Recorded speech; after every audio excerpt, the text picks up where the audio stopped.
ก็คือมาในเปิดใจนี่จังไดอยากได้แฟนหรือว่าอยากได้คู่ชีวิตก็อยากได้แฟนแบบลมเข้าใจแบบโอเคค่ะชีวิตได้โดยแม่นเนาะ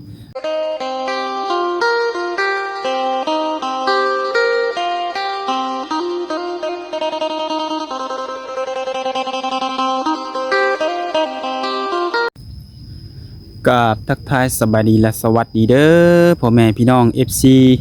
ของบ่าวศิลัดหมดสุขุสุขคนเนาะสิเป็น FC ฝั่งลาวฝั่งไทยหรืออยู่ต่างประเทศทุกคนวันนี้ก็ยินดีต้อนรับเข้าสู่ช่อง YouTube ของบ่าวศิลัดคือเก่าเนาะ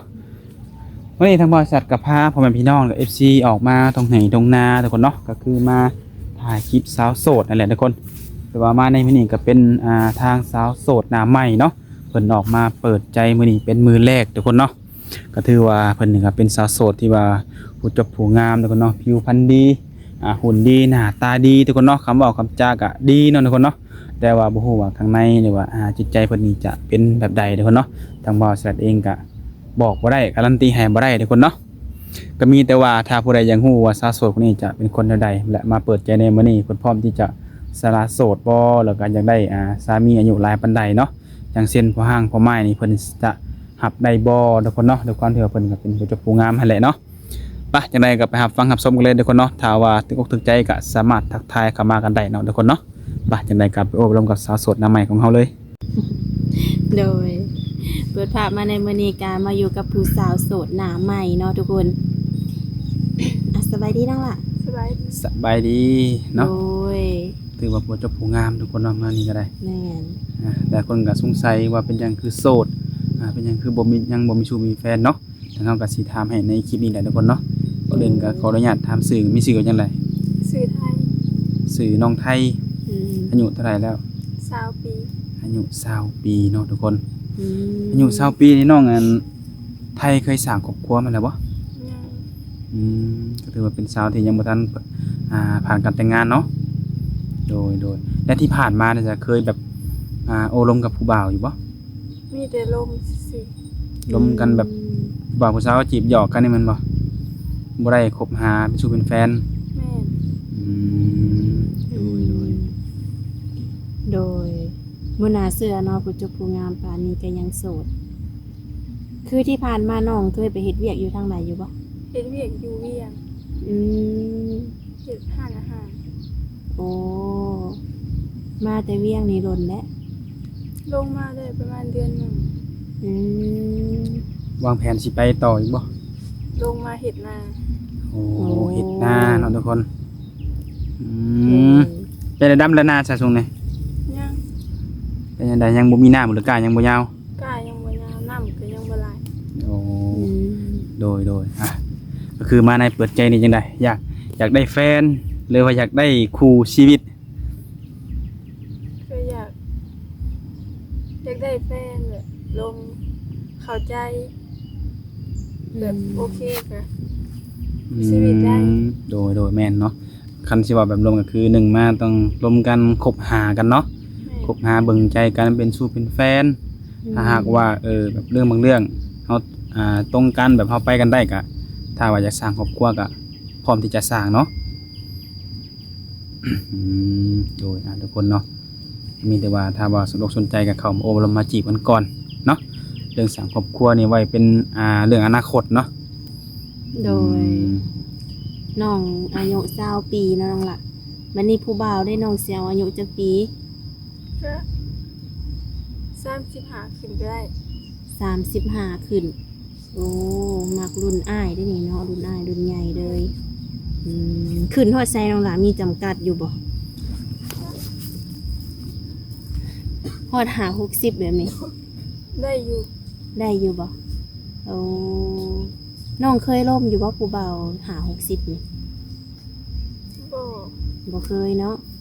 ที่ผ่านมามีแต่ลมรุ่นเดียวกันบ่ แม่รุ่นเดียวกันแบบบ่เข้าใจกัน อืมโดยมาเปิดใจก็เลยว่าอยากได้อายุหลายกว่าเนาะเพื่อว่าอนาคตอาจจะคุยเข้าใจกันเนาะน้องละ แม่น แล้วน้องสิเอาผู้บ่าวทางใดซะน้องละ ผู้บ่าว คนลาวคนไทยหรือว่าหนมต่างประเทศแบบนี้อะนะ ก็ไทยก็ได้ต่างประเทศก็ได้ได้เบิด คือ จะเป็นหนุ่มไทยหนุ่มลาวให้ไหวยังไงก็แล้วแต่เนาะ โดย ก็ถือว่าเปิดใจคุยได้เนาะ อืม คือน้องไทยมีเอื้อยมีอ้ายมีน้องบ่ มี มีกันทั้งหมดจักคน หาคน คนน้องอันไทยเป็นลูกสาวคนที่เท่าใด ที่สาม คนที่สามอ้ายเอื้อยสร้างครอบครัวแล้ว ยัง ว่าบ่ทันมีไปสร้างจักคนบ่ แม่ยังเกิดเวียกอยู่ไทย อ๋อโดยบัดนี้ให้เฮ็ดหน้าเฮ็ดกับไผแน่ซะ เห็ดกับข้าวละสาวก็ไม่เท่า อืม โดยอายุจักปีน้องจังสิพร้อมสละโสดนี่ ก็25 25-26ปี 26มีพ่อ อืมมีพร้อมทุกอย่างบ่น้องล่ะโอ้ คือน้องวางแผนไว้นี่ต้องมีหยังแหน่ถึงแบบว่าแบบจังสิพร้อมสละโสดนะ อืม แบบก็มีทีแรกก็มีเพื่อนก่อน โอ้มีเฮือนเป็นของตัวเอง คือน้องนี่สามารถออกเฮือนได้แม่นบ่ก็คืออยากสร้างครอบครัวแบบว่าให้มีครบทุกอย่าง มีเฮือนเป็นของตัวเองเนาะนอกจากเฮือนแล้วมีหยังอีกบ่ ก็มีรถให้มีอาชีพเฮ็ด โอ้ดูนะอันนี้คือการวางแผนในอนาคตเนาะแบบว่าแบบก่อนที่จะสร้างครอบครัวให้แบบมีเฮือนเป็นของตัวเองก่อนมีรถของตัวเองแล้วก็มีอาชีพของตัวเองเนาะแบบว่าสมมุติว่าสร้างครอบครัวไปเนี่ยก็มันแบบว่าสิได้สานต่อกันเลยเนาะ แม่ อาชีพนี่น้องมักบ่แท้อาชีพนี่ อาชีพเขา โดยน้องมักเฮ็ดใดอันมักอาชีพหยัง เขาเฮ็ดอาหาร อาหารโอ้ถ้าแบบว่าอนาคตนี้อยากเปิดร้านอาหารแบบนี้บ่ แม่ โอ้ได้ประสบการณ์มาจากเป็นลูกน้องเพิ่นนี้ แม่ น้องไปเฮ็ดงานพุ่นน่ะไปเป็นเด็กเสิร์ฟซื่อๆบ่ว่าเป็นเชฟเลย เป็นเซฟเฮ็ดอาหาร โอ้เนาะ โอ้บ่ธรรมดา ถือว่าได้สัมภาษณ์เชฟ โอ้ อันเลยได้แต่คนนี่เนาะโอ้แบบว่าถ้าเปิดร้านนี่บ่ต้องไปเรียนแม่นบ่ แม่พอได้ คือสามารถลงมือเฮ็ดเลย เป็นอาหารแบบใดอาหารตามสั่งบ่รู้ได้ใด อาหารตามสั่ง อืม อาหารทะเลมีเบิด โอ้ถ้าเกิดว่าผู้ใดได้ไปเป็นภรรยาเรื่องในครัวในอย่างนี้สบายเนาะเรื่องการแต่งอยู่แต่งกินเรียบร้อยเลยทุกคนเนาะอืม โดย ก็น้องเป็นผู้จบผู้งามเนาะถ้าว่าอยากมีสู่มีแฟนจังไดต้องเลือกคนหน้าตาดีบ่ โปรดเสมอไป โอ้ แบบไรก็ได้ขอคนแบบเข้าใจเฮา อืม ดู เน้นความพอใจเนาะน้องล่ะ แม่น โอ้หน้าตาเพิ่นนี่แล้วแต่เนาะสีผิวอหยังของเพิ่นได้น้องล่ะ กลางๆก็ได้ อืมน้องบ่ติเนาะโอ้คือน้องเป็นคนผิวขาวเนาะน้ำหนักน้องเท่าไหร่ 51 52 โอ้ความสูงได้น้องล่ะ ด้วย68 69 โอ้ถือว่าน้ำหนักความสูงนี่เหมาะเจาะเลยเนาะบาสิดัดกำลังดีเนาะเออ บัดนี้ผู้หุ่นของผู้บ่าวได้น้องล่ะมักคนแบบใด เอาเป็นกลางๆก็ได้ แบบได้ก็ได้ ได้เบิดเนาะ แบบว่าบ่ได้มีข้อจำกัดหลายในส่วนนี้เนาะ แม่นบ่เลือก โดย พอห่างพอหมายได้น้องล่ะน้องสิโอลมได้บ่ ได้ โอ้บ่ติเพิ่นบ่น้องล่ะอืม ก็ถือว่าเปิดใจคุยได้เนาะถึงเพิ่นสิเคยผ่านประสบการณ์มาก็ตามเนาะถ้าว่าได้โอ้ยร่วมคุยกับคนที่ผ่านประสบการณ์มานี่เขาก็สิได้ความรู้จากเพิ่นเนาะเพิ่นก็สิคอยแนะนำเฮาหั่นแหละเรื่องบางเรื่องเพิ่นก็ในสิ่งที่เฮาผู้เพิ่นก็สิแนะนำเฮาให้เนาะ แม่น อื โด ม ย ถ้าหากว่าแบบจังไดแบบก็น้องมาเปิดใจจังซี่แหละเพิ่นเห็นน้องเนี่ยเพิ่นอยากมาเยี่ยมมายามน้องอยู่บ้านอยู่เพื่อนน้องนี่ให้เพิ่นมาบ่ ได้คันแบบลงกันไปแล้ว อืม ว่า แบ แบบเฮาเข้าใจกันแล้ว อืมโดยแบบรวมกันคุยกันแบบแบบมีความสัมพันธ์แบบรู้สึกดีต่อกันเนาะถ้าเพิ่นอยากมาเยี่ยมมายามมาเบิ่งความเป็นจริงเพื่อนชาติเราเป็นจังไดก็ยินดีเนาะ เพิ่นหับได้ โดย โดยผู้บ่าวกินเหล้ากินเบียร์สูบยาแบบเนี้ยน้องมักบ่ถือว่าบ่มักเนาะน้อง แม่ ล่ะ น โอ้ บ่มักคนกินเหล้ากินเบียร์คนสูบยาเนี่ยคือตัดเลยเนาะ อืม โดยส่วนตัวน้องเองก็บ่ได้กินบ่ ก็กินเฉพาะยามไปงานออกงาน แต่ถ้าหนุ่มๆเพิ่นก็กินยามออกไปงานเฉพาะไปงานได้ซะได้บ่ ได้ อ๋อ คือความหมายของน้องนี่กินทุกมื้อนี่บ่ได้เนาะน้องล่ะ แม่น โอ้ ได้ โดย แน่นอนเนาะถ้าว่าเช้ากินแรงกินเที่ยงกินหอยมันก็บ่ไหวได้น้องล่ะเนาะผู้หญิงหลายๆคนนี่คือบ่อยากเจอแน่นอนในส่วนนี้โดย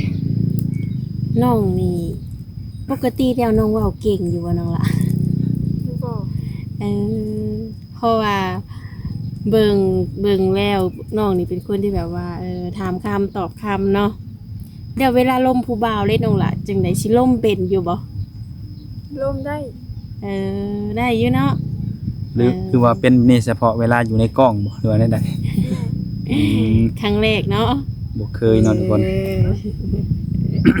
ถ้าลมในโทรศัพท์ก็จะแบบนึงแม่นบ่ แม่น ดูทุกคนบ่ติให้ทุกคนเนาะอยู่ๆเปิดมันให้นั่งแบบสัมภาษณ์ในกล้องนี่เนาะก็มีเกินอายนี่แหละทุกคนเนาะเพราะว่านี่มาก็เป็นครั้งแรกของน้องเพิ่นในการเปิดใจผ่านโซเชียลเนาะทุกคน โดย คือจริงๆแบบถ้าหนุ่มๆสนใจอยากทำความรู้จักกับน้องอยากลงกับน้องเนี่ยมีหยังในทางติดต่อให้เพิ่น มีลาย มี LINE บ่พวกเป็นเฟซเป็น WhatsApp นี่มีให้อยู่บ่ รถแอปมี ก็ถือว่าติดต่อได้ตามนี้เนาะสะดวกคุยบ่สำหรับช่วงนี้ก็ ได้อยู่ส่วงแบบว่างแล้วเวียกลมได้ โดยคือช่วงนี้น้องก็ยังบ่ได้นำนาเนาะ แม่น ก็ถือว่ายังพอมีเวลาโอ้ลมอยู่นะน้องล่ะก็เป็นช่วงศึกษาเบิ่งใจกันเลยเนาะ คือน้องก็บ่ได้ไปดิ่นไปเที่ยวทางใดพุ่นเนาะ ก็บ่มีทางไป อืม ตั้งแต่เป็นใหญ่เป็นสาวเข้ามาเนี่ยเคยไปเรียนไปเที่ยวทางไหนอยู่บ่บ่เคยเล่นบ่ ยังบ่ไป มีแต่ไป ใกล้ ไปไกลสุดก็คือไปเฮ็ดเวียกนั่นบ่ แม่น เคยข้ามไปไทยบ่ โอ้ ถือยังบ่เคยไปจักเทื่ออยากไปอยู่บ่ ก็อยาก อืมโดย บางทีได้ชูได้แฟนอยู่ฝั่งไทยเนาะจะได้ไปเที่ยวไทยได้บัดนี้ทุกคน อืม คือน้องไปเฮ็ดเวียกอยู่เวียงนี่จักเดือนจักปีน้องล่ะ 3 ปี ป้าเด้อ 3 ปีไป โอ้ถือว่าหล่นเนาะเป็นได้น้องล่ะไปอยู่แถวในเมืองแบบผู้บ่าวหั่นนะบ่ได้เข้ามาจีบน้องบ่ ก็มีอยู่เป็นลูกค้ามาอยู่ ไม่ยอมมีวันไหวแน่บ่ ก็ แบบใจบ่มักเลยแม่นบ่ เฮาก็มีแต่เฮ็ดเวียกบ่ค่อยแบบได้ออกไปเห็น ดู คือไปเฮ็ดเวียกน้องมีแต่ว่าตั้งใจเฮ็ดเวียกเฮ็ดงานแม่นบ่ แม่น โอ้คือไปแถวในเมืองแบบนั้นก็น้องก็บ่ได้ไปดิ่นไปเที่ยวบ่น้องล่ะกลางค่ำกลางคืนนี่นะ บ่ได้ไปเพราะว่านอนอยู่ในห้านเพิ่นเลย อืมโดยแล้วน้องมักอยู่บ่ซะในการดิ่นเที่ยวนี่น้องล่ะ ก็บ่ปานใด อืมคันว่าให้ไปก็ไปได้อยู่เนาะ ได้ แต่บ่ถึงขั้นว่ามักหรือว่าไปทุกมื้อเนาะโอ้น้องไปเฮ็ดเวียกอยู่พุ่นนี่เงินเดือนเท่าใดน้องล่ะ ไปแรกๆล้านหา โอ้ อยู่จนโดนสุดๆได้5ล้าน โอ้ คือว่าเดือนด้านหานี่เป็นเดือนที่ว่าเบิ่งผลงาน เป็นเดือนที่ว่าเบิ่งว่าแบบการฝึกงานเนาะ แม่น ถ้าเฮาผ่านโปรเฮาเฮ็ดถูกหรือว่าเฮาเป็นแบบตามแบบหัวหน้าเพิ่นคาดหมายเพิ่นก็ขึ้นเงินเดือนให้จุดปัจจุบันนี่เท่าไหร่ก็5ล้านบ่ 5ล้าน อืมโดย เดือนหนึง5 ล้านสำหรับตัวน้องนี่ค่าใช้จ่ายนี่ถือว่าพอบ่ เพราะ อืมแต่ละเดือนได้ซะน้องล่ะน้องใช้เบิดเท่าใด สู้บางเดือนก็เครื่องใช้เบิดสูงสุดมีแต่ล้านหา โอ้ สูงสุด1.5 ล้าน อืม ต่อเดือน ฝากมาบ้าน โอ้ที่เหลือฝากมาบ้านอืมดู ถือว่าน้องก็ตั้งใจเฮ็ดเวียกเฮ็ดงานเนาะได้เงินเดือนมานี่สิเอาไว้บ่เกินแบบบ่ฮอด2 ล้านบ่น้องล่ะ ประมาณนั้น อืมสิเก็บไว้2 ล้าน ที่เหลือได้ฝากมาบ้านบ่ แม่ โอ้ แต่ละเดือนฝากมาบ้าน ฝากมาแบบให้พ่อแม่เก็บไว้ให้บ่หรือว่าให้เพิ่นใช้จ่าย ก็ให้เป็นเก็บไว้ให้แบบเพิ่นจำเป็นใช้ก็ใช้ได้ อืม บ่ได้หา โดยเพิ่นมีอาชีพบ่พ่อแม่นี่ บ่มี แม่ อืม ขายผัก โอ้ ปลูกผัก ปลูกผักขายผักเนาะทางแม่เนาะอืมเป็นจังได๋ไปเฮ็ด3 ปีปลายได้หยังเป็นสิ้นเป็นอันบ่น้องล่ะ แค่ยังบ่มีแต่เก็บแบบเล็กน้อย อืม ก็ให้พ่อแม่ อืมโดยได้น้องแบบว่าในวัย20 ปีนี่เนาะสิ่งที่ว่าน้องอยากได้ที่สุดนี่คืออย่างน้องล่ะ ที่ไปเฮ็ดเวียกเฮ็ดงานหาเงินแบบนี้ เรื่องแรกก็ว่าอยากได้รถ โอ้ แบบมาเที่ยวมาอยู่บ้านขายเครื่องออนไลน์ อืม อยู่น้ำพอน้ำแม่ โอ้น้องเคยขายบ่ออนไลน์นี่ เคย อ๋อ ตอนเฮ็ดเวียกอยู่เวียงขายเครื่องไปพร้อมก็เฮ็ดเวียกพร้อม โอ้ ขยันเนาะน้องเฮ็ดเวียกกินเงินเดือนแน่แหละครับมาขายเครื่องออนไลน์เป็นอาชีพเสริมแน่แม่นบ่เป็นจังไดอันขายออนไลน์ผลตอบแทนได้ดีบ่ ก็พอได้เขาใช้ อืมโดยแปลว่าเอาเวลาว่างเนาะเวลาว่างจากการเลิกงานเนาะโอ้ ฝึกขายเครื่องออนไลน์ไปนำพอได้ใช้ โดย คือน้องว่าอยากได้รถนี่รถหยังล่ะรถจักรบ่หรือรถ ร ห ถ ยัง จักรก็ได้ โอ้รถจักรก็ได้ แม่ บ่ พอได้ใช้ โอ้พอได้ขี่ไปส่งเครื่องเนาะ แม่ อืม มาบ้านนี่ก็ยังขายบ่ ยังซุนี่เฮ็ดเวียกซอยแม่ก่อน โอ้ก็ถือว่างานในไทยเฮ็ดนาถือว่าเป็นงานหนักเนาะสำหรับในบ้านเขาเนาะอืมแต่ว่า โดย แล้วให้แล้วหน้าจังว่ากันใหม่ตัวนี้เนาะ แม่ อื อื ม มก็ถือว่ามื้อนี้กาน้องก็มาเปิดใจเป็นครั้งแรกเนาะน้องล่ะก็อยากได้สู้ได้แฟนเนาะถ้าว่ามักฮักหรือว่าเข้าใจกันก็เอาได้เนาะทุกคนเลยก็เข้ามาลองคุยเบิ่งเนาะคือน้องเพิ่นก็เป็นคนจังไดซื่อๆใสๆเนาะถามคำตอบคำคุยบ่เก่ง คนนิ่งๆเกินในอายเนาะทุกคนเนาะ เออ แต่บ่ฮู้ว่าเวลาลมผู้บ่าวนี่เพิ่นจะแบบนี้บ่หั่นนะทุกคน โด โด ย ยจังใดถ้าพอจะฮู้ว่าน้องเป็นแนวใดเนาะนิสัยจะแบบใดคำว่าคำจาจะแบบใดเวลาคุยผู้บ่าวเนาะกันทุกคนก็ทักทายเข้ามาได้มาจีบได้ทุกคนเนาะ โดย บางคนก็อาจจะบ่ได้เป็นชื่อเป็นแฟนก็เป็นพี่เป็นน้องหรือว่าเป็นลูกเป็นหลานนั่นก็ได้เนาะน้องๆเนาะ โดย ขึ้นอยู่ที่ว่าเฮานี่จะแม่นเนื้อคู่กันหรือบ่เท่านั้นแหละเนาะก็มีแต่สำหรับนั้นทุกคนเนาะมีแต่เปิดในครั้งแรกมื้อหน้ามื้อในจังค่อยว่ากันใหม่ถ้ามีโอกาสอีกเนาะ โดย ทางเฮาก็สิได้ขอเปิดคลิปถามถ่ายน้องเพิ่นได้ซะนี่แหละก็ได้ก็ฝากพ่อพี่น้องได้เนาะเบิ่งคลิปนี้จนจบก็ถ้าว่าถือสเปคก็เข้ามาจีบได้เลยเนาะทุกคนเนาะ โดย โอเคนะซะเนาะ โด โดย ย สบาย